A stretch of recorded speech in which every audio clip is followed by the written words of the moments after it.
In the first video, I explained how procurement had become such an influential function in today's companies and public institutions. In this second video, we move on to procurement's own challenges, the limits on that aforementioned influence. Despite its growth in becoming a mainstream business function, those operating within procurement have a number of constraints and challenges to negotiate. From the perspective of the professional buyer, just because you might have a hand on the company's purse strings doesn't mean to say you can spend the money in any way you see fit. So here are 10 challenges faced by professional buyers and procurement leaders. For the salesperson, appreciating these will help develop empathy for your customer and potentially improve your relationships. You'll also begin to understand how to frame your value propositions when it comes to responding to the latest customer tender.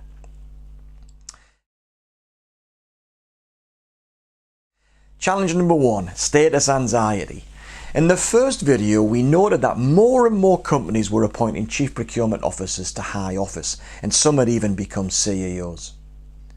Whilst these are demonstrations of the growth of procurement influence, there remains a large minority who still feel the strategic worth of procurement is undervalued. And this can mean that procurement professionals can be sensitive to internal stakeholders, having close relationships with key suppliers, particularly those that leave out procurement representation during their discussions. So it's always worthwhile for the salesperson to consider whether procurement is being isolated and whether that is ultimately going to help or hinder the sale. Challenge number 2, challenging stakeholder relationships. Everyone considers themselves a buyer. We all do it in our domestic lives. We all negotiate, and so internal stakeholders routinely underestimate the complexity and sophistication of the professional buyer role and instead experience procurement procedures as bureaucratic and slow. They just want to get on with their jobs with a minimum of fuss. But this creates tension between the procurement function and the rest of the organization.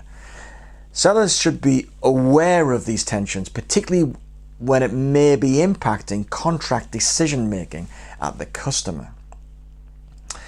Challenge number 3 is about measuring value. We'll discuss how procurement performance is measured later in this series, but for now the important point to note is that although procurement is primarily measured on cost savings, usually price, most professionals do appreciate the supplier's broader value offering.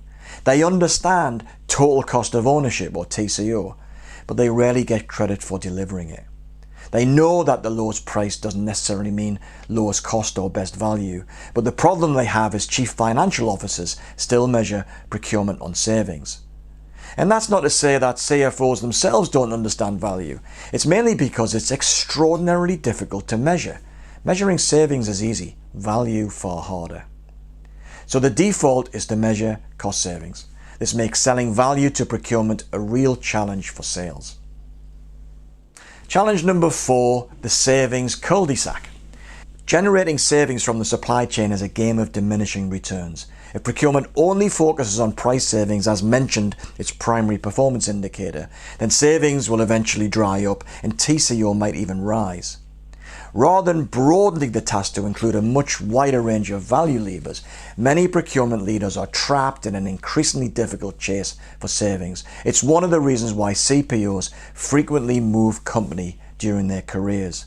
A fresh start elsewhere usually involves a honeymoon period where savings are to some degree sidelined in favour of reorganisation or transformation.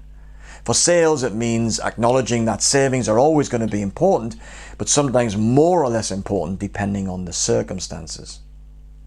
Challenge number 5, restrictions in procurement scope.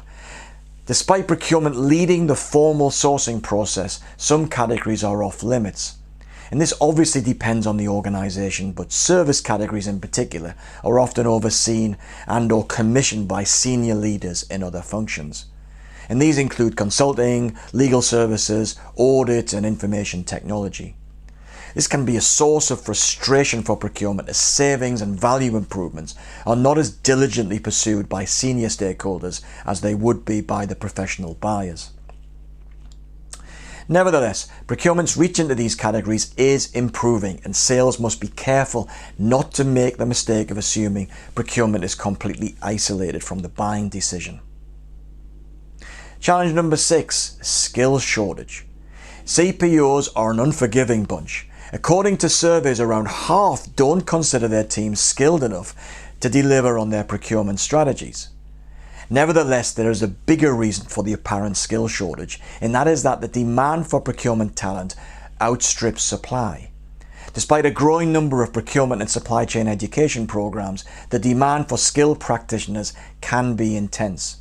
It's perhaps something to consider if you have young adults under your guidance, because procurement can be a particularly rewarding career as it provides significant autonomy in decision making, access to senior executives, and an opportunity to develop negotiation skills and often travel. The implications for sales is that professional buyers, to overcome any skill shortcomings, are heavily reliant on their category management process. And maybe to be critical, one may suggest that they sometimes hide behind that process. Challenge 7 is that professional buyers are generalists, not specialists. A typical salesperson has deep understanding of their company's products and the services that surround them. They aim to become the initial go-to person for the customer for technical queries related to their offering. Key account managers have deep product and service knowledge that is sometimes built up over many years. Professional buyers are different. These generalists, often titled category managers, will almost certainly have a range of category responsibilities. In the same week or even the same day, a category manager might be negotiating deals covering telecoms, catering, travel, or a host of other spend categories. They cannot match the expertise salespeople have, and they rarely try. They focus on process and outcome. And this can be immensely frustrating for sales to have to educate the category manager in the services and products being offered. But it's something that salespeople just have to get used to. Challenge 8, failure everywhere. Despite procurement using sophisticated segmentation tools to prioritize spend categories and supplier relationships into strategic and otherwise, the function is routinely caught out by less important suppliers failing to deliver on time and/or at the right quality. Procurement's challenge of managing sometimes thousands of suppliers across dozens of spend categories is that there will always be a supplier that will let their organization down. It means that procurement people are very vigilant and unforgiving when it comes to suppliers falling short in delivering what was contracted for. The category manager's tolerance level can be very low indeed. It also means that procurement is a very busy and distracted function, making it difficult to allocate sufficient time to deepen relationships with key suppliers. And salespeople sometimes view this as antisocial or sociopathic, but it may be little more than frustration, impatience, and job pressure. Challenge 9, data shortages and an emerging overload. Information asymmetry is a reality in business and in negotiation. There's always one party that knows more about the circumstances than the other. For years, procurement has struggled in capturing sufficient data of good quality in which to make comprehensively considered sourcing decisions.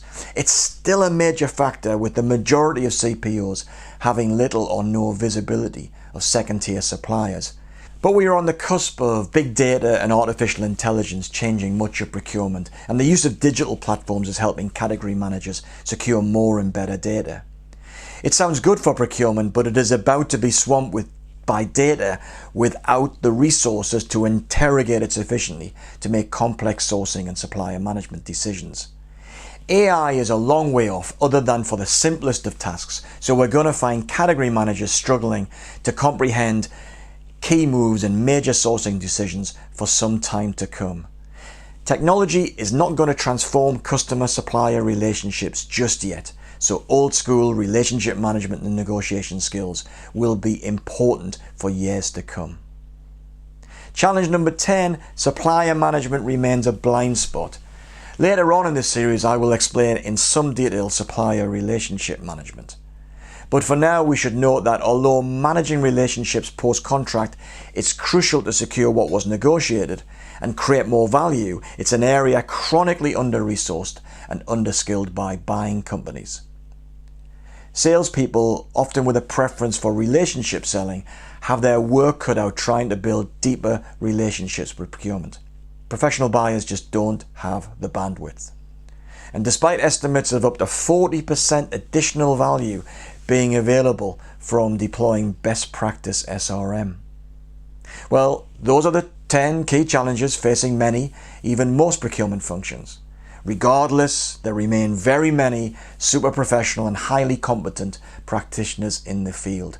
And it would be a terrible mistake for any salesperson to underestimate procurement's ability to get the job done for their organizations.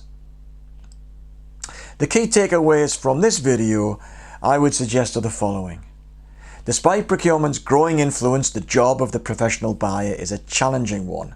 When done well, procurement role is often very satisfying and new entrants to the profession are still rising in number.